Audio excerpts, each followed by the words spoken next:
ನಮಸ್ಕಾರ, ನೀವು ನೋಡ್ತಾ ಇದ್ದೀರಾ ಸುಮನ್ ಟಿವಿ ಕನ್ನಡ. ನಾನು ಮಹೇಶ್. ಒಳ ಮೀಸಲಾತಿ ಹೋರಾಟ ಸಮಿತಿಯ ಮಹಿಳಾ ರಾಜ್ಯಾಧ್ಯಕ್ಷರು ನಾಗಮಣಿಯವರು. ಮೇಡಮ್ ನಮಸ್ತೆ, ಕಾರ್ಯಕ್ರಮಕ್ಕೆ ಸ್ವಾಗತ. ನಮಸ್ತೆ, ನನ್ನ ಹೆಸರು ನಾಗಮಣಿ. ಈಗಾಗಲೇ 15% ಮೀಸಲಾತಿ ಇದೆ. SC ಸಮುದಾಯದಲ್ಲಿ ಒಟ್ಟು ಟೋಟಲ್ 101 ಜಾತಿಗಳಿದೆ. ಯಾರು ಹೆಚ್ಚು ಶೇರ್ ಅನ್ನ ಪಡ್ಕೋತಾ ಇದ್ದಾರೆ ಅನ್ನುವಂತ ಆರೋಪ. ಯಾವುದೇ ಒಂದು ಸಮುದಾಯಕ್ಕೆ ಸೀಮಿತವಾಗಿ ಅದನ್ನ ಮಾಡಿಲ್ಲ. 6+6+5 ಕೂಡ ಒಪ್ಕೊಂಡಿರುವಂತಹ ನಾಯಕರು ಈಗ ಯಾಕೆ ವಿರೋಧವನ್ನ ವ್ಯಕ್ತಪಡಿಸ್ತಾ ಇದ್ದಾರೆ? ಈಗ ಯಾಕೆ ಸಮುದಾಯಗಳನ್ನ ಎತ್ತಿಕಟ್ಟುವಂತ ಕೆಲಸ ಮಾಡ್ತಾ ಇದ್ದಾರೆ? ನಿಜವಾಗ್ಲೂ 6.5 ಅಲ್ಲ 7% ಬರಬೇಕಾಗಿತ್ತು.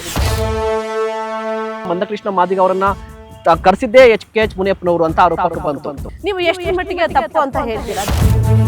ಈಗ HC ಮಹದೇವಪ್ಪನವರು ಕಿಂಗ್ ಪಿನ್ ಅಂತ ನೀವು ಹೇಳ್ತಾ ಇದ್ದಾರೆ. ಖಂಡಿತವಾಗ್ಲೂ ಅವ್ರು ಕಿಂಗ್ ಪಿನ್ ಆಗಿದ್ದಾರೆ. ಹಿಂದೆಗಡೆ ಇದು ಎಲ್ಲರ ಕೈಲಿ ಮಾಡಿಸ್ತಾ ಇದ್ದಾರೆ. ಈಗ ನಾಗಮೋಹನ್ ದಾಸ್ ವರದಿ ಏನಿದೆ, ಇದೆಲ್ಲವೂ ಕೂಡ ಪಕ್ಷಪಾತದಿಂದ ನಡೆದಿರುವಂತದ್ದು. ನಾವು ಯಾರನ್ನು ದ್ವೇಷ ಮಾಡ್ತಿಲ್ಲ. ಇದರಲ್ಲಿ ಯಾಕೆ ವಿರೋಧ ಮಾಡ್ತಾ ಇದ್ದಾರೆ ಅಂತ ನಿಮ್ಗೆ ಅನಿಸ್ತಾ ಇದೆ? ಉದ್ದೇಶಪೂರ್ವಕವಾಗಿ ಮಾಡಿದ್ದಾರೆ ಅನ್ನೋದು ತಪ್ಪಿದೆ. ಮಾದಿಗ ಸಮುದಾಯ ವಿರೋಧ ವ್ಯಕ್ತಪಡಿಸ್ತಾ ಇದೆ, ಮಾದಿಗ ಸಮುದಾಯ ಹೋರಾಟ ಮಾಡ್ತಾ ಇದೆ ಅಂತ ಹೇಳಿದಾಗ ಖಂಡಿತವಾಗ್ಲೂ ಇಲ್ಲ. KH ಮುನಿಯಪ್ಪ ಅವರು ಅದಕ್ಕೂ ಇದಕ್ಕೂ ಸಂಬಂಧನೇ ಇಲ್ಲ. ಬಲಗೈ ಸಮುದಾಯದ ನಾಯಕರ ಒಂದಿಷ್ಟು ಆರೋಪಗಳು. ನಾವು ಅಂಬೇಡ್ಕರ್ ತತ್ವವನ್ನ ಫಾಲೋ ಮಾಡಿದ್ವಿ. ಇನ್ನೊಂದು, ಬಾಬಾ ಸಾಹೇಬ್ ಅಂಬೇಡ್ಕರ್ ಅವರು ಒಂದು ಜನಾಂಗಕ್ಕೆ ಸೀಮಿತ ಅಲ್ಲ. ಅಹಿಂದ ನಾಯಕ ಅಂತ ಅನ್ಕೊಂಡಿರೋದನ್ನ ನಾವು ಬಿಡ್ಬೇಕಾಗತ್ತೆ. ಇದು ಒಂದು ಎಚ್ಚರಿಕೆ ಆಗ್ಬಿಡುತ್ತೆ ಸಿದ್ದರಾಮಯ್ಯ ಸರ್. ನೀವು GBA ಟಿಕೆಟ್ ಅನ್ನ ಕೇಳುವಂತಹ ಸಂದರ್ಭದಲ್ಲಿ ಅಮೌಂಟ್ ಅನ್ನ ಎಕ್ಸ್ಪೆಕ್ಟ್ ಮಾಡಿದ್ರಂತೆ, ಹೌದಾ? ಖಂಡಿತವಾಗ್ಲು. ಯಾರು ಕೇಳಿದ್ದು ಅಮೌಂಟ್ ನಿಮ್ಮ ಹತ್ರ?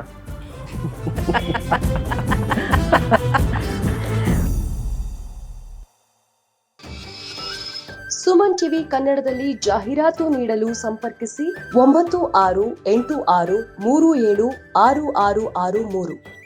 ನಮಸ್ಕಾರ, ನೀವು ನೋಡ್ತಾ ಇದ್ದೀರಾ ಸುಮನ್ ಟಿವಿ ಕನ್ನಡ. ನಾನು ಮಹೇಶ್. ವೀಕ್ಷಕರೇ, ಯಾರು ಅವಕಾಶಗಳಿಂದ ವಂಚಿತರಾಗಿದ್ದಾರೋ, ಯಾರು ಸುಮಾರು ವರ್ಷಗಳಿಂದ ತುಳಿತಕ್ಕೆ ಒಳಪಟ್ಟಿದ್ದಾರೋ ಅವರಿಗೆ ಹೆಚ್ಚೆಚ್ಚು ಅವಕಾಶಗಳು ಸಿಗಬೇಕು. ಇದೇ ಕಾರಣಕ್ಕಾಗಿ ಮೀಸಲಾತಿಯನ್ನು ತರಲಾಯಿತು. ಆದರೆ ಈ ಮೀಸಲಾತಿ ಬಗ್ಗೆ ಈಗಲೂ ಕೂಡ ಗ್ರಾಮೀಣ ಪ್ರದೇಶದಲ್ಲಿರುವಂಥ ಮಹಿಳೆಯರಿಗೆ, ಗ್ರಾಮೀಣ ಪ್ರದೇಶದಲ್ಲಿರುವಂಥ ಕೃಷಿ ಕಾರ್ಮಿಕರು, ಕೂಲಿ ಕಾರ್ಮಿಕರು ಮಕ್ಕಳಿಗೆ ಈಗಲೂ ಕೂಡ ಆ ಅವಕಾಶ ಸಿಕ್ಕೇ ಇಲ್ಲ. ಮೀಸಲಾತಿ ಅಂದರೆ ಏನು ಅಂತ ಗೊತ್ತೇ ಇಲ್ಲ. ಮೀಸಲಾತಿ ಸೌಲಭ್ಯವನ್ನು ಪಡೆದುಕೊಳ್ಳಿಕ್ಕೆ ಅವರು ನಾನಾ ರೀತಿಯ ಕಷ್ಟಗಳನ್ನು ಪಡ್ತಾ ಇದ್ದಾರೆ. ಇಂತಹ ಸಂದರ್ಭದಲ್ಲಿ ಅವ್ರಿಗೂ ಕೂಡ ಮೀಸಲಾತಿ ಕಲ್ಪಿಸಬೇಕು. ಯಾರಿಗೆ ಅವಕಾಶ ಸಿಗ್ತಾ ಇಲ್ಲ ಅವ್ರಿಗೂ ಕೂಡ ಒಂದು ಅವಕಾಶವನ್ನು ಕಲ್ಪಿಸಬೇಕು ಅಂತ ಬಂದಂತಹ ಸಂದರ್ಭದಲ್ಲಿ ಒಂದು ಅವಕಾಶ ಇದೆ, ಒಳ ಮೀಸಲಾತಿ ಅಂತ ಹೇಳಿದ್ರು. ಈಗ ಒಳ ಮೀಸಲಾತಿ ವಿಚಾರಕ್ಕೆ ಸಂಬಂಧಪಟ್ಟನೆ ರಾಜ್ಯದಾದ್ಯಂತ ಸಾಕಷ್ಟು ಹೋರಾಟ ನಡೀತಾ ಇದೆ, ಹಗ್ಗ ಜಗ್ಗಾಟ ನಡೀತಾ ಇದೆ, ವಿಳಂಬವೂ ಆಗ್ತಾ ಇದೆ, ಎಡ ಬಲ ಅಂತ ಹೋರಾಟ ನಡೀತಾ ಇದೆ. ಹಾಗಾದರೆ ಈ ಒಳ ಮೀಸಲಾತಿಯ ಅವಶ್ಯಕತೆ ಏನಿತ್ತು? ಯಾಕೆ ವಿಳಂಬ ಆಗ್ತಾ ಇದೆ? ಇದರ ಹಿಂದೆ ಇರುವಂಥ ರಾಜಕೀಯ ಅಜೆಂಡಾ ಏನು? ಅದರ ಎಲ್ಲದರ ಬಗ್ಗೆ ನಾನು ಇವತ್ತು ಮಾತನಾಡ್ತಾ ಹೋಗ್ತೀನಿ. ಈ ಕಾರ್ಯಕ್ರಮದಲ್ಲಿ ಭಾಗಿಯಾಗಿರ್ತಾರೆ ಒಳ ಮೀಸಲಾತಿ ಹೋರಾಟ ಸಮಿತಿಯ ಮಹಿಳಾ ರಾಜ್ಯಾಧ್ಯಕ್ಷರು ನಾಗಮಣಿಯವರು. ಮೇಡಮ್ ನಮಸ್ತೆ, ಕಾರ್ಯಕ್ರಮಕ್ಕೆ ಸ್ವಾಗತ. ನಮಸ್ತೆ, ನನ್ನ ಹೆಸರು ನಾಗಮಣಿ. ಮೇಡಮ್, ಒಳ ಮೀಸಲಾತಿ ಅಂದರೆ ಏನು? ಒಳ ಮೀಸಲಾತಿಯ ಅವಶ್ಯಕತೆ ಏನಿದೆ? ಸಂಕ್ಷಿಪ್ತವಾಗಿ ತಿಳಿಸ್ಬೋದಾ? ಒಳ ಮೀಸಲಾತಿ ಹೋರಾಟ ಸುಮಾರು 40 ವರ್ಷಗಳಿಂದ ನಡೀತಾ ಬಂದಿರೋದು. ಇದು ಒಂದು ದಿನದ ಅಥವಾ ಒಂದು ತಿಂಗಳ, ಒಂದು ವರ್ಷದ ಅಲ್ಲ, 40 ವರ್ಷಗಳಿಂದ ನಿರಂತರವಾಗಿ ಹೋರಾಟ ಮಾಡ್ತಾ ಬಂದಿದೆ. ಈ ದಲಿತ ಸಮುದಾಯಗಳಲ್ಲಿ ಒಂದಷ್ಟು ಜನ ವಿದ್ಯಾವಂತರು, ಬುದ್ಧಿವಂತರು ಆಗಿದ್ದಾರೆ.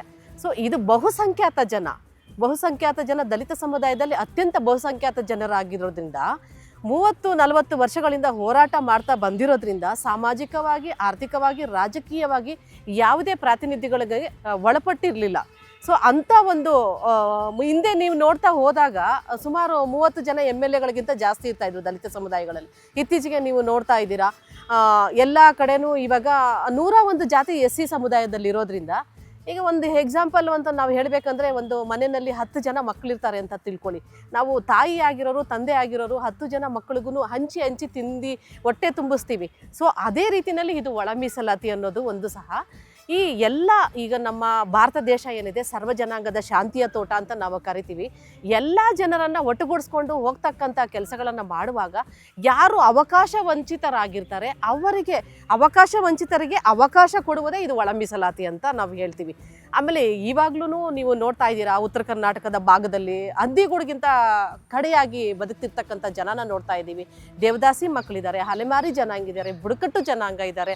SC ಸಮುದಾಯದಲ್ಲಿ ಒಟ್ಟು ಟೋಟಲ್ಲು 101 ಜಾತಿಗಳಿದ್ದಾವೆ. ಆ 101 ಜಾತಿಗಳಿಗೂ ಸಮಾನವಾದ ಅವಕಾಶ ಕಲ್ಪಿಸಿಕೊಡೋದೇ ಇದು ಒಂದು ಒಳ ಮೀಸಲಾತಿ ಅಂತ ನಾನು ಹೇಳ್ತಾ ಇದ್ದೀನಿ. ಒಳ ಮೀಸಲಾತಿ ಯಾಕೆ ಅಂತಂದರೆ ಈಗ ನಮ್ಮ ದಲಿತ ಸಮುದಾಯಗಳಿಗೆ ಕೆಲವೊಂದು ಸಮುದಾಯಗಳಿಗೆ ಮಾತ್ರ ಸೀಮಿತ ಆಗಿಬಿಟ್ಟಿದೆ.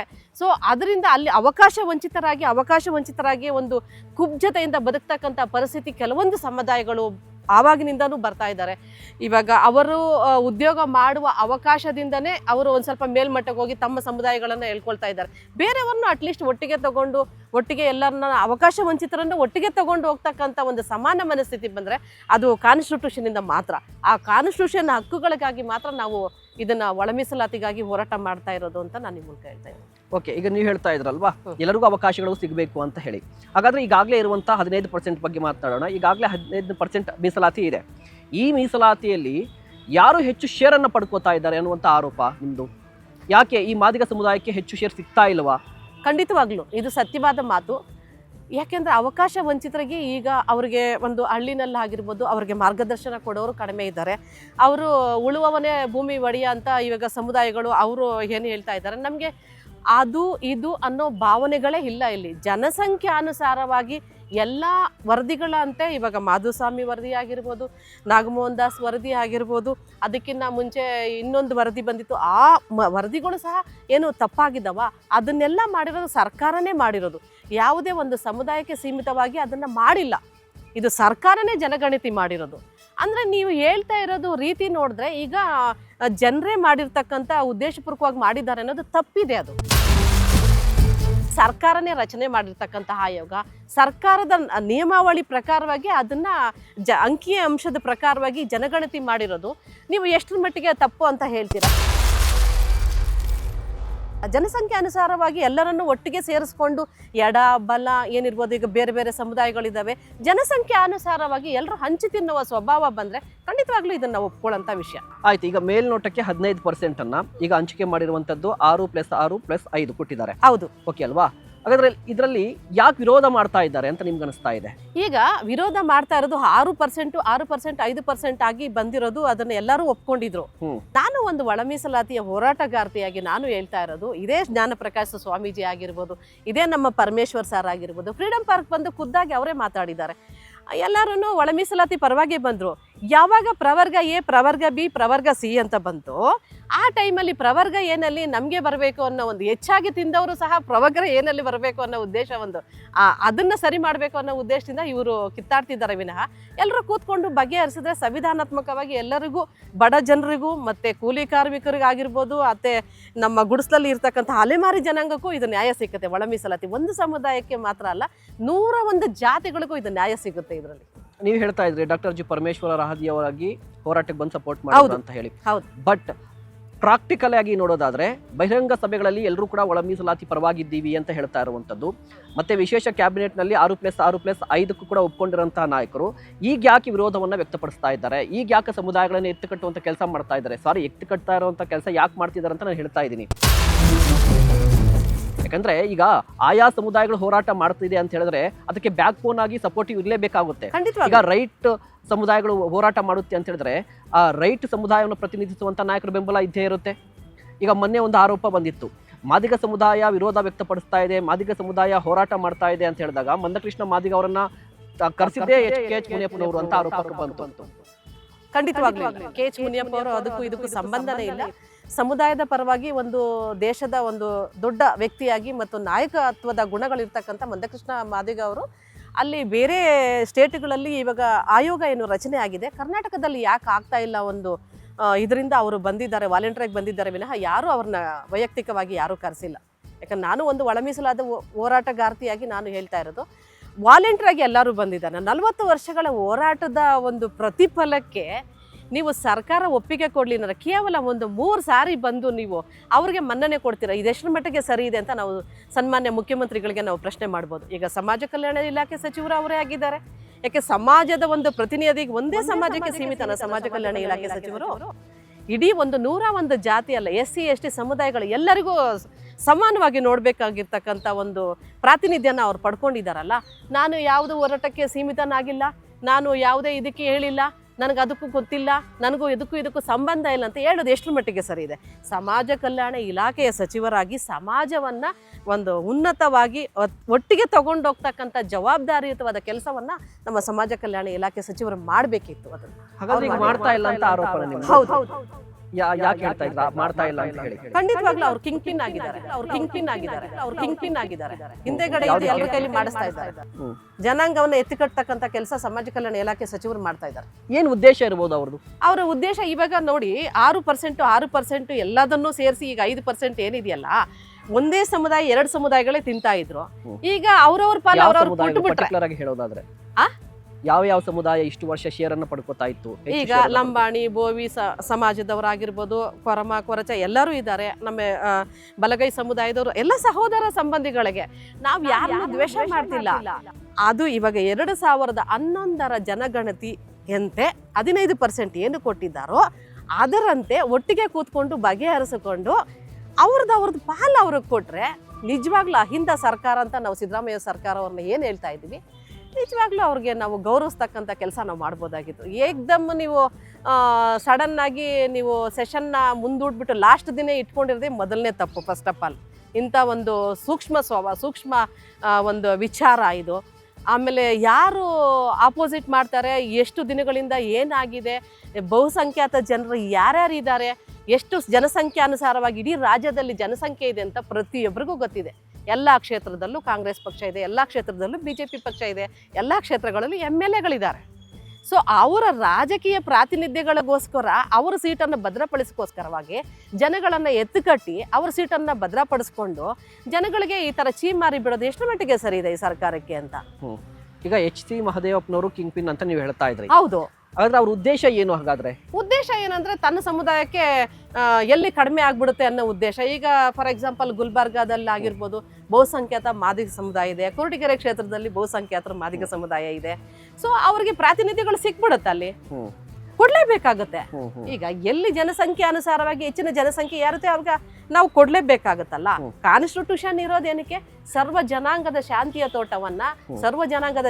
ತೋಟವನ್ನಾಗಿ ಮಾಡ್ಬೇಕಂದ್ರೆ ನಾವು ಕಾನ್ಸ್ಟಿಟ್ಯೂಷನ್ ಬಳಸಲೇಬೇಕಾಗತ್ತೆ ಇಲ್ಲಿ, ಅಲ್ವಾ? ಮತ್ತೆ ಈಗ ಬಲಗೈ ಸಮುದಾಯದ ಆರೋಪಗಳ ಬಗ್ಗೆ ನಾನು ಮಾತನಾಡ್ತೀನಿ. ಆ ಆರೋಪದ ಬಗ್ಗೆ ನಿಮ್ಮ ಅಭಿಪ್ರಾಯ? 2011 ಜನಗಣತಿ ಪ್ರಕಾರ ಮಾದಿಗ ಸಮುದಾಯ 7.4 ಲಕ್ಷ ಇತ್ತು, ಓಕೆನಾ? ಆದ್ರೆ ನಾಗಮೋಹನ್ ದಾಸ್ ವರದಿ ಪ್ರಕಾರ 24 ಲಕ್ಷ ಅಂತ ತೋರಿಸ್ತಾ ಇದ್ದಾರೆ. ಇದು ಹೇಗ್ ಬಂತು? ಖಂಡಿತವಾಗ್ಲೂ ಮುಂಚೆ ಅವಾಗ ಜನರಿಗೆ ಅವೇರ್ನೆಸ್ ಇರಲಿಲ್ಲ.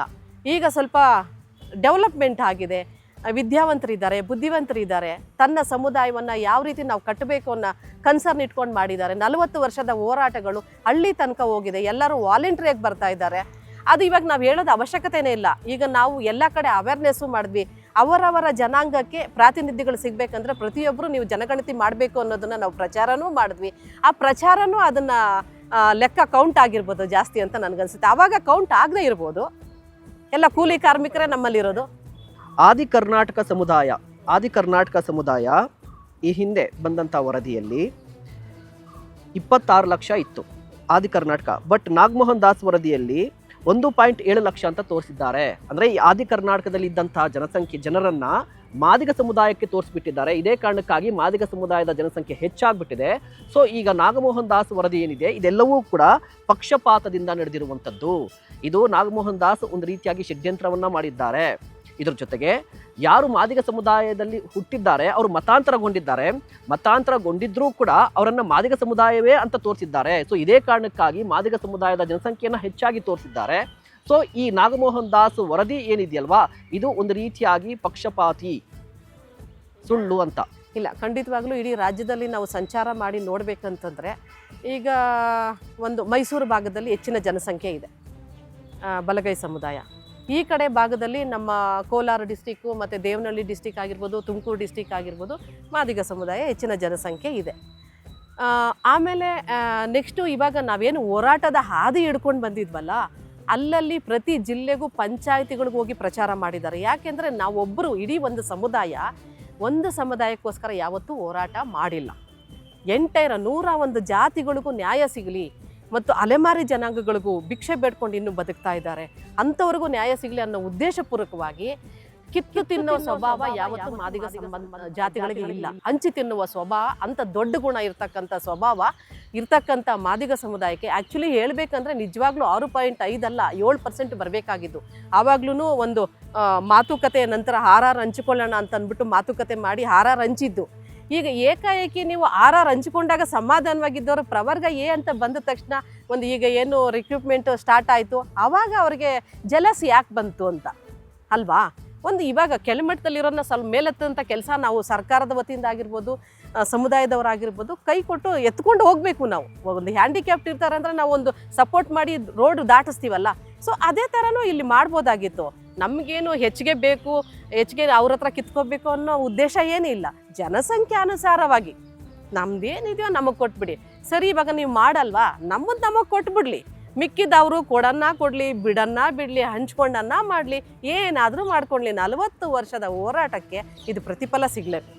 ಓಕೆ, ಮತ್ತು ಬಲಗೈ ಸಮುದಾಯದ ನಾಯಕರ ಒಂದಿಷ್ಟು ಆರೋಪಗಳು ಏನು ಅಂತ ಹೇಳಿದ್ರೆ, ನಾವು ಅಂಬೇಡ್ಕರ್ ತತ್ವವನ್ನು ಫಾಲೋ ಮಾಡಿದ್ವಿ. ಅಂಬೇಡ್ಕರ್ ಅವರು ಹೇಳ್ತಾ ಇದ್ದಿದ್ದೇನು ಅಂತ ಹೇಳಿದ್ರೆ, ₹1 ಸಂಪಾದನೆ ಮಾಡಿದ್ರೆ 50 ಪೈಸೆಯಲ್ಲಿ ರೊಟ್ಟಿ ತೊಗೊಂಡು ಇನ್ನೊಂದು 50 ಪೈಸೆಯಲ್ಲಿ ಪುಸ್ತಕವನ್ನು ತಗೊಳ್ಳಿ ಅಂತ ಹೇಳಿದರು. ಸೊ ನಾವು ರೈಟ್ ಸಮುದಾಯ ಅಂದರೆ ಬಲಗೈ ಸಮುದಾಯದವರು ಏನು ಮಾಡಿದ್ವಿ ಅಂದರೆ, ನಮಗೆ ಸಿಕ್ಕಿರುವಂಥ ಮೀಸಲಾತಿಯನ್ನು ಬಳಸ್ಕೊಂಡು ನಾವು ಶಿಕ್ಷಕರಾಗಿದ್ದೀವಿ, ಒಂದಿಷ್ಟು ಪೋಸ್ಟಿಂಗ್ಗಳಲ್ಲೂ ಕೂಡ ಇದ್ದೀವಿ, ನಾವು ನಮ್ಮ ಅರ್ಹತೆಗೆ ತಕ್ಕಂತೆ ನಾವು ಹುದ್ದೆಗಳನ್ನು ತೆಗೆದುಕೊಳ್ತಾ ಇದ್ದೀವಿ. ಅದೇ ಮಾದಿಗ ಸಮುದಾಯ ಈ ಕೆಲಸವನ್ನು ಮಾಡಲಿಲ್ಲ, ಇದು ನಮ್ಮ ತಪ್ಪಾ? ಈಗ ಮೈಸೂರು ಭಾಗದಲ್ಲಿ ಮಹಾರಾಜರ ಕಾಲದಲ್ಲಿ ಕೃಷ್ಣದೇವರ ಆಳ್ವಿಕೆ ಇತ್ತು. ಕೃಷ್ಣದೇವರ ಆಳ್ವಿಕೆ ಇದ್ದಾಗ ಅಲ್ಲಿ ದಲಿತ ಜನಾಂಗಕ್ಕೆ ಹೆಚ್ಚಿನ ಪ್ರಾತಿನಿಧ್ಯ ಕೊಟ್ಟಿದ್ದು, ಮತ್ತು ಅಲ್ಲಿನ ಸಮಾಜನ ಮೇಲಕ್ಕೆ ಎತ್ತುವಂಥ ಎಜುಕೇಷನ್ ಆಗಿರ್ಬೋದು, ಎಲ್ಲ ರೀತಿಯಲ್ಲಿ ಸೌಲಭ್ಯಗಳು ಸಿಕ್ತು. ಸೊ ಅದರಿಂದ ಆ ಸಮುದಾಯ ಸ್ವಲ್ಪ ಮೇಲೆ ಬಂತು. ಆಮೇಲೆ ಮಾದಿಗ ಸಮುದಾಯನ ಕಸ ಹೊಡೆಯೋದು, ಮೋರಿ ತೊಳೆಯೋದು, ಕ್ಲೀನ್ ಮಾಡೋದು, ಚಪ್ಪಲಿ ಹೊಲಿಯೋದು, ಎಂಥ ಒಂದು ನೀಚ ಒಂದು ಕೆಲಸವನ್ನು ಇವತ್ತೇನಾದರೂ BBMP ಆಗಿರ್ಬೋದು, ಸರ್ಕಾರದ ಒಂದು ಪ್ರದೇಶಗಳಲ್ಲಾಗಿರ್ಬೋದು, ಯಾವುದೇ ಒಂದು ಇಲಾಖೆಗಳಲ್ಲಾಗಿರ್ಬೋದು, ಹೆಚ್ಚಿನ ಜನಸಂಖ್ಯೆಯಲ್ಲಿ ಮಾದಿಗ ಸಮುದಾಯನೇ ಎಲ್ಲ ಕ್ಲೀನ್ ಮಾಡೋದಾಗಿರ್ಬೋದು, ಸ್ವಚ್ಛ ಭಾರತದಾಗಿರ್ಬೋದು, BBMPದಾಗಿರ್ಬೋದು, ಎಲ್ಲ ಪೌರ ಕಾರ್ಮಿಕರ ಅದೇ ಕೆಲಸದಲ್ಲಿ ಅವರು ಇದು ಮಾಡ್ಕೊಂಡ್ಬಿಡ್ತಾರೆ. ಆದ್ದರಿಂದ ಅವರಿಗೆ ವಿದ್ಯಾಭ್ಯಾಸಕ್ಕಾಗಿರ್ಬೋದು, ಜೀವನ ಮಟ್ಟ ಮಾಡಲಿಕ್ಕೆ ಭಾಳ ಕಷ್ಟ ಆಯಿತು. ಸೊ ಅದರಿಂದ ಅವರು ಹೆಚ್ಚಿನ ವಿದ್ಯಾಭ್ಯಾಸ ಪಡ್ಕೊಳ್ಳಿಕ್ಕೆ ಅವಕಾಶ ಆಯಿತು. ಇನ್ನೊಂದು, ಬಾಬಾ ಸಾಹೇಬ್ ಅಂಬೇಡ್ಕರ್ ಅವರು ಒಂದು ಜನಾಂಗಕ್ಕೆ ಸೀಮಿತ ಅಲ್ಲ, ಅವರು ವಿಶ್ವಕ್ಕೆ ಒಂದು ಮಾದರಿ ಇರ್ತಕ್ಕಂಥ ಮನುಷ್ಯ. ಅವರು ವಿಶ್ವವನ್ನೇ ಸಾರ್ತಕ್ಕಂಥ ಮನುಷ್ಯ, ಅವರು ವಿಶ್ವಕ್ಕೆ ಸಮಾನತೆಯನ್ನು ಸಾರಿದಂಥ ಮನುಷ್ಯ. ಅಂಥವ್ರಿಗೆ ನೀವು ಒಂದು ಜಾತಿಗೆ ಯಾಕೆ ಸೀಮಿತ ಮಾಡ್ಕೊಳ್ತೀರಾ? ಸಂವಿಧಾನ ಏನಕ್ಕೆ ಬರೆದಿದ್ದಾರೆ? ಎಲ್ಲರಿಗೂ ಸರ್ವರಿಗೆ ಸಮಪಾಲು, ಸರ್ವರಿಗೆ ಸಮಬಾಳು ಅನ್ನತಕ್ಕಂಥ ಒಂದು ಉದ್ದೇಶನ ಅವರು ಸಾರದಂಥ ವ್ಯಕ್ತಿ.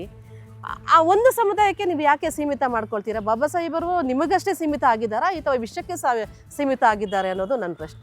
ಓಕೆ, ಇನ್ನೊಂದೇನು ಅಂತ ಹೇಳಿದ್ರೆ, ಈಗ ಸಾಮಾಜಿಕ ನ್ಯಾಯ, ಕಾಂಗ್ರೆಸ್ ಪಕ್ಷ ಅಧಿಕಾರದಲ್ಲಿದೆ. ರಾಹುಲ್ ಗಾಂಧಿ ಹಾದಿಯಾಗಿ, ಸಿದ್ದರಾಮಯ್ಯನವರ ಹಾದಿಯಾಗಿ ಎಲ್ಲರೂ ಕೂಡ ಸಾಮಾಜಿಕ ನ್ಯಾಯದ ಬಗ್ಗೆ ಮಾತನಾಡ್ತಾ ಇದ್ದಾರೆ. ಈಗ ಸಿದ್ದರಾಮಯ್ಯನವರು ಅಂತ ಬಂದರೆ ಅಹಿಂದ ಚಾಂಪಿಯನ್ ಅನ್ನುವಂಥ ಬ್ರ್ಯಾಂಡಿಂಗ್ ಇದೆ, ಮತ್ತು ಸಾಮಾಜಿಕ ನ್ಯಾಯ ಮತ್ತು ಯಾರು ಶೋಷಿತರಾಗಿದ್ದಾರೋ ಅವರು ನನ್ನ ಜನ ಅಂತ ಸಿದ್ದರಾಮಯ್ಯನವರು ಸದನದಲ್ಲೇ ಹೇಳ್ಕೊಂಡಿದ್ದಾರೆ. ಹೌದೌದು. ಈ ಹಿಂದೆ 2013 ಕೂಡ ಸಿದ್ದರಾಮಯ್ಯನವರು ಒಳ ಮೀಸಲಾತಿ ಪರವಾಗಿದ್ದೀನಿ, ಜಾರಿ ಮಾಡ್ತೀನಿ ಅಂತ ಹೇಳಿದರು. ಚಿತ್ರದುರ್ಗದಲ್ಲಿ ಕಾರ್ಯಕ್ರಮ ನಡೆದಾಗಲೂ ಕೂಡ ನಾನು ಒಳ ಮೀಸಲಾತಿ ಜಾರಿ ತರ್ತೀನಿ ಅಂತ ಹೇಳಿದರು. ಹಾಗಾದರೆ ಸಿದ್ದರಾಮಯ್ಯನವರು ಇಚ್ಛಾಶಕ್ತಿ ಇದೆಯೋ ಇಲ್ವೋ? ಯಾಕೆ ಡಿಲೇ ಮಾಡ್ತಾ ಇರುವಂಥದ್ದು? ಸಿದ್ದರಾಮಯ್ಯ ಅವರಿಗೆ ನಿಜವಾಗ್ಲೂ ಇಚ್ಛಾಶಕ್ತಿ ಇದೆ. ಮತ್ತೆ ದಾರಿ ತಪ್ಪಿಸ್ತಿರೋದು ಯಾರು? ದಾರಿ ತಪ್ಪಿಸ್ತಾ ಇರೋದು ಪಕ್ಕದಲ್ಲಿ ಇರ್ತಾರಲ್ಲ ಯಾರು? ಈಗ ನಮ್ಮ ಮಿನಿಸ್ಟರ್ಗಳಿದ್ದಾರೆ, ಎಲ್ಲ ಸಮುದಾಯದ ಮಿನಿಸ್ಟರ್ಗಳಿದ್ದಾರೆ. ಈಗ ಈ ಸಮುದಾಯಕ್ಕೆ ಕೊಟ್ಬಿಟ್ರೆ ನಮಗೆಲ್ಲಿ ಕಡಿಮೆ ಆಗ್ಗುತ್ತೆ ಅನ್ನೋ ದೃಷ್ಟಿಯಿಂದ ಇವ್ರು ಪ್ಲಾನ್ಡ್ ಆಗಿ ಮಾಡ್ತಾ ಇದ್ದಾರೆ. ಆಮೇಲೆ ಎಷ್ಟೋ ಸಾರಿ ನಾವು ಅಹಿಂದ ಪರವಾಗಿದ್ದೀವಿ. ಸನ್ಮಾನ್ಯ ಮುಖ್ಯಮಂತ್ರಿಗಳು ಇದು ಗಮನದಲ್ಲಿ ಇಟ್ಕೋಬೇಕು. ಮುಖ್ಯಮಂತ್ರಿಗಳು ಯಾರ ಮಾತು ಕೇಳಬಾರ್ದು. ಇಡೀ ನಮ್ಮ ರಾಜ್ಯದ ಮುಖ್ಯಮಂತ್ರಿಗಳಾಗಿ ಏನು ಕಾನೂನಿನ ಚೌಕಟ್ಟಿನಲ್ಲಿ ಏನೇನು ಬರುತ್ತೋ ಅದನ್ನು ಮಾಡಲೇಬೇಕಾಗಿರೋದು ಅವ್ರ ಧರ್ಮ ಕೂಡ, ಅವ್ರು ಕಾಪಾಡ್ಕೊಂಡು ಬರಬೇಕಾಗಿರೋದು ಅವ್ರ ಕರ್ತವ್ಯ ಕೂಡ. ಅಹಿಂದ ಸಿದ್ದರಾಮಯ್ಯ ಅವರು ಅಂತ ಹೇಳ್ತಾರೆ, ನಾವು ಅಹಿಂದ ನಾಯಕರು ದಲಿತರ ಪರವಾಗಿ, ದಮನಿತರ ಪರವಾಗಿ ಅಂತ ಹೇಳ್ತಾ ಇದ್ದಾರಲ್ಲ. ಹೆಚ್ಚಿನ ಜನಸಂಖ್ಯೆ ಇರ್ತಕ್ಕಂಥ ಜನಸಂಖ್ಯೆನ ನೀವು ಬರೀ ವೋಟ್ ಬ್ಯಾಂಕಕ್ಕೆ ಯಾಕೆ ಸೀಮಿತ ಮಾಡ್ಕೊಂಡಿದ್ದೀರಾ? ಅವ್ರನ್ನ ಒಂದು ಮೇನ್ ಸ್ಟ್ರೀಮ್ ತಗೊಂಡು ಬಂದು ಉನ್ನತವಾದ ಸ್ಥಾನಮಾನಗಳನ್ನು ಕೊಟ್ಟು, ಸಮಾಜದ ಒಂದು ಸ್ಥಾನಮಾನಗಳನ್ನು ಕೊಟ್ಟು ಸಮಾಜವನ್ನು ಉತ್ತಮ ರೀತಿಯಲ್ಲಿ ಬೆಳವಣಿಗೆ ಮಾಡಲಿ. ಅವಾಗ ನಾವು ಅಹಿಂದ ನಾಯಕ ಅಂತ ಒಪ್ಕೊಳ್ತೀವಿ. ಇಲ್ಲಾಂದ್ರೆ ನಾವು ಈಗ ಅಹಿಂದ ನಾಯಕ ಅಂತ ಅಂದ್ಕೊಂಡಿರೋದನ್ನ ನಾವು ಬಿಡಬೇಕಾಗತ್ತೆ. ಇದು ಒಂದು ಎಚ್ಚರಿಕೆ ಆಗ್ಬಿಡುತ್ತೆ ಸಿದ್ದರಾಮಯ್ಯ ಸರ್ಗೆ. ಮತ್ತೆ ಈಗ ಮಾದಿಗ ಸಮುದಾಯ ತೆಗೆದುಕೊಂಡಂತಹ ಸಂದರ್ಭದಲ್ಲಿ ಮಾದಿಗ ಸಮುದಾಯ ಒಳ ಮೀಸಲಾತಿಯನ್ನು ಕೇಳುತ್ತೆ, ಒತ್ತಾಯ ಮಾಡೋದಿಲ್ಲ ಅಂತ. ಜಸ್ಟ್ ಕೇಳುತ್ತೆ, ಒತ್ತಾಯ ಮಾಡೋದಿಲ್ಲ ಅಂತ. ಕಾರಣ ಏನು ಅಂತ ಹೇಳಿದ್ರೆ, ಮಾದಿಗ ಸಮುದಾಯದ ಈ ಧ್ವನಿ ಏನಿದೆಯಲ್ವ ತುಂಬ ಗಟ್ಟಿಯಾಗಿಲ್ಲ ಅಂತ. ಕೆ ಎಚ್ ಮುನಿಯಪ್ಪನವರು ಆಗಿರ್ಬೋದು, ಆರ್ ವಿ ತಿಮ್ಮಾಪುರ ಆಗಿರ್ಬೋದು, ಅವ್ರು ಮಾತ್ರ ಈ ಕ್ಯಾಬಿನೆಟ್ನಲ್ಲಿ ಜೋರಾಗಿ ಮಾತನಾಡ್ತಾರೆ. ಆದರೆ ಈ ಒಳ ಮೀಸಲಾತಿಯನ್ನು ವಿರೋಧ ಮಾಡೋರ ಸಂಖ್ಯೆ ಜಾಸ್ತಿ ಇದೆ ಕ್ಯಾಬಿನೆಟ್ನಲ್ಲಿ. ಇದರಿಂದ ಈ ಕೆಲಸ ಆಗ್ತಾ ಇಲ್ಲ, ಒಳ ಮೀಸಲಾತಿ ಪರವಾಗಿ ಬರ್ತಾ ಇಲ್ಲ ಅಂತ ಆರೋಪ ಇದೆ. ಅಂದರೆ ಎಲ್ಲೋ ಒಂದು ಕಡೆ ಈ ಮಾದಿಗ ಸಮುದಾಯವನ್ನು ಪ್ರತಿನಿಧಿಸುವಂಥ ಜನಪ್ರತಿನಿಧಿಗಳಲ್ಲಿ ಗಟ್ಟಿ ಧ್ವನಿ ಇಲ್ಲ ಅನ್ನೋಂಥ ಆರೋಪ. ಖಂಡಿತವಾಗ್ಲೂ ಒಪ್ಪುವಂಥ ಮಾತೇನೆ. ಇವಾಗ ಜನಸಂಖ್ಯಾನುಸಾರವಾಗಿ ಮಂತ್ರಿಗಳಾಗಿರ್ಬೋದು, MLAಗಳಾಗಿರ್ಬೋದು ಬಹುಸಂಖ್ಯಾತರು ಅವ್ರು ಇರೋದ್ರಿಂದ ಅವ್ರಿಗೆ ಪ್ರಾತಿನಿಧ್ಯಗಳು ಕೊಡ್ತಾ ಇದ್ದಾರೆ ಅಂತ ಅನಿಸುತ್ತೆ. ಈಗ ಗಟ್ಟಿ ಧ್ವನಿ KH ಮುನಿಯಪ್ಪ ಸರ್ ಒಬ್ಬರು ಮಾಡ್ತಿದ್ದಾರೆ, ತಿಮ್ಮಾಪುರ ಅವ್ರು ಒಬ್ಬರು ಮಾಡ್ತಾ ಇದ್ದಾರೆ. ಆಂಜನೇಯ ಸಾರ್ಗಂತೂ ಇವಾಗ ಪಾಪ ಅವರು ಏನು ಮಾಡ್ತಾ ಇದ್ದಾರೆ, ಅವರು ಒಳ ಮೀಸಲಾತಿ ಹೋರಾಟಗಳ ಪರವಾಗಿ ನಿಂತು ಜನರ ಧ್ವನಿಯಾಗಿ ಕೆಲಸ ಮಾಡ್ತಾ ಇದ್ದಾರೆ. ಗಟ್ಟಿ ಧ್ವನಿ ಅಂತೂ ಖಂಡಿತವಾಗ್ಲೂ ಇನ್ನೂ ಜಾಸ್ತಿ ಆಗಬೇಕು ಅಂತ ನಾನು ಹೇಳ್ತಾ ಇದ್ದೀನಿ. ಮತ್ತೆ ಇನ್ನೊಂದು ಕೊನೆಯ ಪ್ರಶ್ನೆ ಇರುವಂಥದ್ದು, ಈಗ ಮೇಡಮ್ ಒಂದು ಕಡೆ ಹೋರಾಟ ನಡೀತಾ ಇದೆ, ರಾಜಧಾನಿ ಬೆಂಗಳೂರಲ್ಲಿ ಲೆಫ್ಟು ರೈಟು ಅಲೆಮಾರಿ ಹೋರಾಟ ನಡೀತಾ ಇದೆ. ಈ ಹೋರಾಟ ಗ್ರಾಮೀಣ ಪ್ರದೇಶದಲ್ಲಿರುವಂತಹ ಹೊಲೆಯ ಮತ್ತು ಮಾದಿಗರ ನಡುವೆ ಒಂದು ರೀತಿಯಾಗಿ ಕಿಚ್ಚನ್ನು ಹಬ್ಬಿಸ್ತಾ ಇಲ್ವಾ ಅಂತ ಹೇಳಿ. ಅಂದರೆ ಇಷ್ಟು ವರ್ಷಗಳ ಕಾಲ ಎಲ್ಲರೂ ಕೂಡ ದಲಿತರು, ನಾವೆಲ್ಲ ಒಂದು ಅನ್ನೋ ಥರ ಇದ್ರು. ಬಟ್ ಈಗೇನಾಗಿದೆ ಅಂತ ಹೇಳಿದ್ರೆ, ಈ ನಾಯಕರ ಹೇಳಿಕೆಗಳು ಮತ್ತು ಈ ಸಮುದಾಯದ ಮುಖಂಡರ ಹೇಳಿಕೆಗಳು, ನಾವ್ಯಾಕೆ ಕೊಡಬೇಕು, ನಾವ್ಯಾಕೆ ಬಿಡಬೇಕು ಅನ್ನುವ ಈ ಜಿದ್ದಾಜಿದ್ದಿನ ಹೇಳಿಕೆಗಳಿಂದ ಎಲ್ಲೋ ಗ್ರಾಮೀಣ ಪ್ರದೇಶದಲ್ಲಿದ್ದಂಥ ಹಣತಂಬರ ರೀತಿಯಲ್ಲಿದ್ದಂಥ ಜನರಲ್ಲೂ ಕೂಡ ಒಂದು ರೀತಿಯಾಗಿ ಕಿಚ್ಚನ್ನು ಹಬ್ಬಿಸ್ತಾ ಇಲ್ವಾ, ದೂರ ದೂರ ಮಾಡ್ತಾ ಇಲ್ವಾ ಅಂತ ಹೇಳಿ, ಅಲ್ಲಿನ ಒಗ್ಗಟ್ಟನ್ನು ಒಡೆಯುವಂಥ ಕೆಲಸ ಆಗ್ತಾ ಇಲ್ವಾ? ಇಲ್ಲ, ಒಗ್ಗಟ್ಟನ್ನು ಯಾವತ್ತೂ ಒಡೆಯೋಕ್ಕೆ ಬಿಟ್ಟಿಲ್ಲ. ಯಾವಾಗಲೂ ಅಷ್ಟೇ ಅಣ್ಣ ತಮ್ಮಂದಿರ ಥರನೇ ಇದ್ದಾರೆ. ಬಟ್ ನಾಯಕರು ಅದನ್ನು ಒಡಿಲಿಕ್ಕೆ ಪ್ರಯತ್ನ ಮಾಡ್ತಾ ಇರೋದು, ಜನರನ್ನ ಎತ್ಕಟ್ತಕ್ಕಂಥ ಕೆಲಸ ಮಾಡ್ತಿದ್ದಾರೆ. ಇವಾಗಲೂ ಒಂದು ಸಮಾನತೆಯಿಂದ ಸಹಬಾಳ್ವತೆಯಿಂದ ಬದುಕ್ತಕ್ಕಂಥ ಜನ ತುಂಬ ಜನ ಇದ್ದಾರೆ. ಇದು ಒಂದು ಇಲಾಖೆಗಳಿಗೆ ಸೀಮಿತ ಆಗಿಲ್ಲ, ಎಲ್ಲ ಇಲಾಖೆಗಳಲ್ಲಿ ಈ ಥರದ ತಾರತಮ್ಯಗಳು. ನಾನು ಒಂದು ಸಾಮಾಜಿಕ ಕಾರ್ಯಕರ್ತೆಯಾಗಿ ನನ್ನ ಹತ್ರನೇ ಭಾಳಷ್ಟು ಕಂಪ್ಲೇಂಟ್ಗಳು ಬರ್ತಾ ಇದ್ದಾವೆ. ಎಷ್ಟು ಸಾಧ್ಯ ಆಗುತ್ತೋ ಅಷ್ಟನ್ನು ಸರಿ ಮಾಡಲಿಕ್ಕೆ ನಾನು ಸಹ ಪ್ರಯತ್ನ ಮಾಡಿದ್ದೀನಿ. ನೀವು ಗ್ರಾಮೀಣ ಪ್ರದೇಶದಲ್ಲಿ ಅಷ್ಟೇ ನೋಡ್ತಾ ಇದ್ದೀರಾ, ಪ್ರತಿಯೊಂದು ಇಲಾಖೆಯಲ್ಲಿ ಜಾತಿ ತಾರತಮ್ಯ ಅನ್ನೋದು ಕುಣಿದು ಕುಪ್ಪಳಿಸ್ತಾ ಇದೆ. ಸೊ ಅಷ್ಟರ ಮಟ್ಟಿಗೆ ತಾರತಮ್ಯ ಬಂದಿದೆ. ಯಾವಾಗ ಈ ತಾರತಮ್ಯ ಶುರುವಾಯಿತು ಆವಾಗ ನಮಗೆ ಒಳ ಮೀಸಲಾತಿ ಬೇಕು. ನಮ್ಮ ಹಕ್ಕುಗಳಿಂದ ನಾವು ಅಧಿಕಾರವನ್ನು ಪಡ್ಕೊಂಡ್ರೆ ನಮ್ಮ ಅಧಿಕಾರನ ಸಂವಿಧಾನಾತ್ಮಕವಾಗಿ ನಾವು ಜನರಿಗೆ ತಲುಪಬಹುದು ಅನ್ನೋದು ಉದ್ದೇಶದಿಂದ ಜನರ ಅವೇರ್ನೆಸ್ ತೊಗೊಂಡು ಈಗ ಇತ್ತೀಚೆಗೆ ಅಂತೂ ತುಂಬ ಜನ ಬುದ್ಧಿವಂತರಾಗಿದ್ದಾರೆ. ತನ್ನ ಮನ್ನ ಎಲ್ಲವನ್ನ ಅರ್ಪಿಸ್ಕೊಂಡು ಕಾಲ್ನಡಿಗೆ ಜಾಥಾ ಬಂದಿದ್ದಾರೆ. ಎಷ್ಟೊಂದು ಜೀವಗಳನ್ನು ಕಳ್ಕೊಂಡಿದ್ದಾರೆ. ಎಷ್ಟೊಂದು ಜನ ಮನೆ ಮೆಟ್ಟ ಬಿಟ್ಟು 40 ವರ್ಷ ಹೋರಾಟ ಮಾಡಿದವ್ರಿಗೆ ನೀವು ಒಂದು ಪ್ರಾತಿನಿಧ್ಯ ಕೊಟ್ಟಿಲ್ಲ ಅಂತಂದ್ರೆ ನೀವು ಇನ್ನೇನು ಮಾಡ್ಲಿಕ್ಕೆ ಸಾಧ್ಯ? ಬರೀ 3 ಸಾರಿ ಬಂದ್ಬಿಟ್ಟು ಎಲ್ಲ ದುಡ್ಡು ಕೊಟ್ಟು ಹಣ ಕೊಟ್ಟು ತುಂಬಿಸ್ಕೊಂಡು ಬಂದು ಇಲ್ಲಿ ಫ್ರೀಡಮ್ ಪಾರ್ಕಲ್ಲಿ ನೀವು 1 ಲಕ್ಷ ಜನ ತೋರಿಸ್ಬಿಟ್ರೆ, ಸರ್ಕಾರ ನಡುಗಿಸ್ಬಿಟ್ರೆ ಇದನ್ನು ಅವ್ರ ಮಾತು ಕೇಳಬೇಕಾ ಇಲ್ಲ 40 ವರ್ಷದ ಮಾತು ಕೇಳಬೇಕಾ? ಮೊದಲು ಶುರು ಮಾಡಿದ ಒಳ ಮೀಸಲಾತಿ ಹೋರಾಟ ಯಾರು? ಸರಿನಪ್ಪ, ನಾನು ಒಂದು ಹೇಳೋದು, ಅವ್ರಿಗೆ ಬೇಡವಾ ಒಳ ಮೀಸಲಾತಿ? ಹಳೇ ಒಳ ಮೀಸಲಾತಿ ಪದ್ಧತಿ ಬೇಕು ಅಂತ ಹೇಳ್ತಾ ಇದ್ದಾರಲ್ಲ, ಅವ್ರು ಹಳೇ ಮೀಸಲಾತಿನಲ್ಲೇ ಕೊಟ್ಬಿಡ್ಲಿ, ನಮಗೇನು ಅಭ್ಯಂತರ ಇಲ್ಲ. ಯಾರಾದರೂ ತಗೊಳ್ಳಿ, ಯಾರಾದರೂ ಹಂಚ್ಕೊಳ್ಳಿ, ಯಾರಾದರೂ ಬಿಡಲಿ. ನಮಗೆ ಬೇಕಾಗಿರೋದು ನಮ್ಮ ಸಂಖ್ಯೆ ಅನುಸಾರವಾಗಿ ನಮಗೆ ಕೊಟ್ಬಿಡ್ಲಿ. ಮಿಕ್ಕಿದ ಅವ್ರು ತಗೊಂಡ್ಲಿ, ಬಿಟ್ಟಾದರೂ ಬಿಡಲಿ. ನಾವು ಸಂವಿಧಾನಾತ್ಮಕವಾಗಿ ಯಾರ ಅನ್ನವನ್ನು ಕಸಿತಾ ಇಲ್ಲ, ಯಾರ ಇದನ್ನು ಹಕ್ಕನ್ನು ಕಸಿತಾ ಇಲ್ಲ. ನಮ್ಮದು ಏನಿದೆ ಅದನ್ನು ನಮಗೆ ಕೊಟ್ಬಿಡಿ ಅಂತ ನಾವು ಕೇಳ್ತಾ ಇರೋದು. ಓಕೆ, ಈಗ ಕಾಂಗ್ರೆಸ್ ಪಕ್ಷ ಮತ್ತು ಕಾಂಗ್ರೆಸ್ ಪಕ್ಷದ ಬಗ್ಗೆ ಮಾತನಾಡೋದಾದ್ರೆ, ಈಗ ಸುಪ್ರೀಂ ಅಂತ ನೋಡಿದ್ರೆ AICC ಅಧ್ಯಕ್ಷರು ಮಲ್ಲಿಕಾರ್ಜುನ ಖರ್ಗೆ, ಹೌದು, ದಲಿತ ನಾಯಕರು, ಹೌದು, ಪ್ರಿಯಾಂಕ್ ಖರ್ಗೆ ಇದ್ದಾರೆ, ಇಲ್ಲಿ KH ಮುನಿಯಪ್ಪನವರು ಇದ್ದಾರೆ, ಈಗ HC ಮಹದೇವಪ್ಪನವರು ಇದ್ದಾರೆ. ಈಗ ಕಾಂಗ್ರೆಸ್ನ ಸುಪ್ರೀಂ ಅಂತ ತೆಗೆದುಕೊಂಡಂತಹ ಸಂದರ್ಭದಲ್ಲಿ ದಲಿತ ನಾಯಕರೇ ಇದ್ದಾರೆ ಅಲ್ಲಿ. ಆದರೂ ಕೂಡ ಈ ಒಳ ಮೀಸಲಾತಿಗೆ ಸಂಬಂಧಪಟ್ಟಂತೆ ಈ ಕಾಂಗ್ರೆಸ್ ಪಕ್ಷದಲ್ಲಿ ಯಾಕೆ ಕರ್ನಾಟಕದಲ್ಲಿ ಮಾತ್ರ ಇಷ್ಟೊಂದು ಗೊಂದಲ ಆಗ್ತಾ ಇದೆ? ಇದರ ಹಿಂದೆ ನಾಯಕರ ರಾಜಕೀಯ ಕಾರಣ ಇದೆಯಾ ಅಂತ ನಿಮ್ಮ ಅನ್ಸುತ್ತೆ? ಖಂಡಿತವಾಗ್ಲೂ ಇದೆ. ನಾಯಕರ ರಾಜಕೀಯನೂ ಸಹ ಕಾರಣ ಇದೆ. 100% ಇರುತ್ತೆ ಇದು. ಯಾಕಂದ್ರೆ ಎಲ್ಲನೂ ಸುಪ್ರೀಂ ಅವರೇ ಆಗಿರೋದ್ರಿಂದ ಎಲ್ಲೋ ಒಂದು ಕಡೆ ನಮಗೆ ಅದು ವಾಸನೆ ಕಾಣಿಸ್ತಿದೆ ನಮಗೆ. ಅವರ ಒಂದು ಸುಪ್ರೀಮಿಂದಾನೇ ಇಲ್ಲಿ ಸಿದ್ದರಾಮಯ್ಯ ಸನ್ಮಾನ್ಯ ಮುಖ್ಯಮಂತ್ರಿಗಳು ತಡೆ ಹಿಡಿದಿದ್ದಾರೆ ಅಂತ ನಮಗೆ ಎಲ್ಲೋ ಒಂದು ಕಡೆ ನಮ್ಗೆ ಅದು ಗೊತ್ತಾಗ್ತಾ ಇದೆ.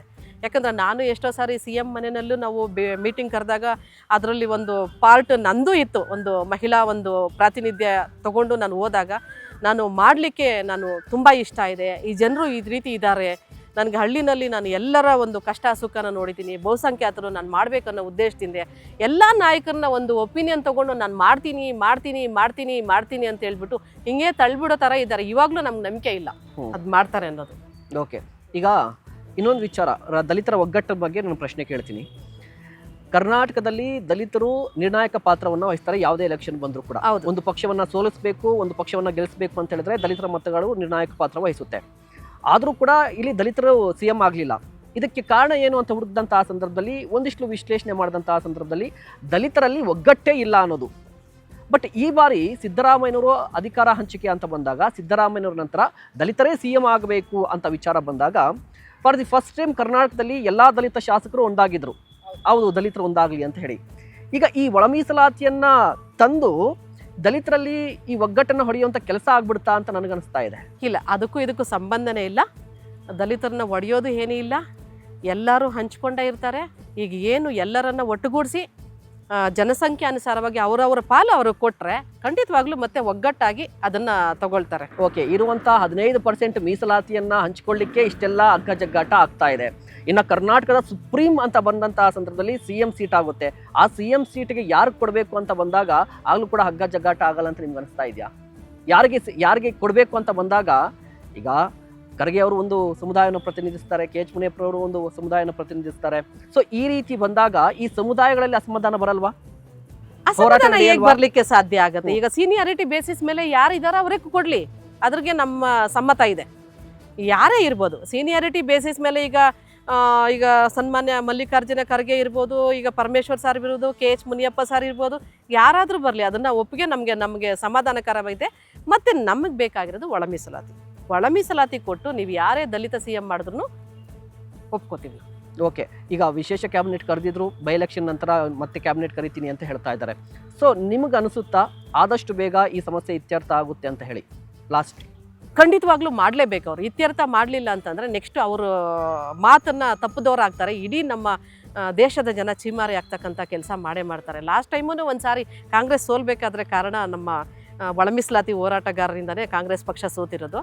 ಆಮೇಲೆ ಹಂಗಂತ ನಾವು ಬೇರೆ ಇದಕ್ಕಂತಲ್ಲ, ಬೇರೆ ನಾವು ಪರ್ಯಾಯವಾಗಿ ಬೇರೆ ಏನಾದರೂ ಮಾಡಬೇಕು, ಪ್ರಾದೇಶಿಕ ಪಕ್ಷಕ್ಕೂ ನಾವು ಸಪೋರ್ಟ್ ಮಾಡೋದು ಆ ಥರದ್ದು ನಾವು ಮಾಡಬೇಕು ಅಂತ ನಾವು ನಿರ್ಧಾರ ತಗೊಳ್ತೀವಿ. ನಮ್ಮ ಹಿರಿಯ ನಾಯಕರುಗಳು ಇದ್ದಾರೆ, ಹೋರಾಟಗಾರರಿದ್ದಾರೆ, ಅವ್ರ ಹತ್ರ ಎಲ್ಲ ಚರ್ಚೆ ಮಾಡಿ ನಾವು ಮುಂದಿನ ದಿನಗಳಲ್ಲಿ ಬೇರೆ ಏನು ನಿರ್ಣಯಗಳಿಗೆ ತಗೋಬೇಕು ಅನ್ನೋದನ್ನು ನಾವು ತಗೋತೀವಿ. ನಾನೀಗ ಲಾಸ್ಟ್ ಪ್ರಶ್ನೆ ಕೇಳ್ತೀನಿ. ಈ ಒಳ ಮೀಸಲಾತಿಯನ್ನು ಬಿಟ್ಟು ಲಾಸ್ಟ್ ಪ್ರಶ್ನೆ ಇರುವಂಥದ್ದು, ನೀವು GBA ಟಿಕೆಟನ್ನು ಕೇಳುವಂಥ ಸಂದರ್ಭದಲ್ಲಿ ಅಮೌಂಟನ್ನು ಎಕ್ಸ್ಪೆಕ್ಟ್ ಮಾಡಿದ್ರಂತೆ, ಹೌದಾ? ಖಂಡಿತವಾಗ್ಲೂ. ಯಾರು ಕೇಳಿದ್ದು ಅಮೌಂಟ್ ನಿಮ್ಮ ಹತ್ರ? ಅದು ನಿಮಗೆ ಗೊತ್ತಿರುತ್ತೆ. ಈಗಿನ ಪರಿಸ್ಥಿತಿ, ಚುನಾವಣೆಗಳ ಇವಾಗ ನಿಷ್ಠಾವಂತ ಕಾರ್ಯಕರ್ತರಿಗಿಂತ ದುಡ್ಡಿನ ಮೇಲೆ ನಿಂತಿದೆ ಎಲೆಕ್ಷನ್. ಈಗ ನಿಮಗೂ ಗೊತ್ತಿದೆ ಪರಿಸ್ಥಿತಿ ಹೇಗೆ ನಡೀತಾ ಇದೆ ಅನ್ನೋದ್ರಿಂದ. ಸೊ ಅದು ಭಾಳ ಕಷ್ಟ ಆಗುತ್ತೆ ಹೇಳಲಿಕ್ಕೆ. ಓಕೆ, ಯಾರಂತ ಬೇಡ, ಎಷ್ಟು ಕೇಳಿದ್ರಂತ ತಿಳ್ಕೊಬೋದಾ? ಎಷ್ಟಿದೆ ರೇಟ್ ಅಂತ? ಅದನ್ನ ಹೇಳಲಿಕ್ಕೆ ಕಷ್ಟ ಆಗುತ್ತೆ ನಮಗೂ. ನನಗೊಂದು ನಂಬರ್ ಬಂದಿದೆ,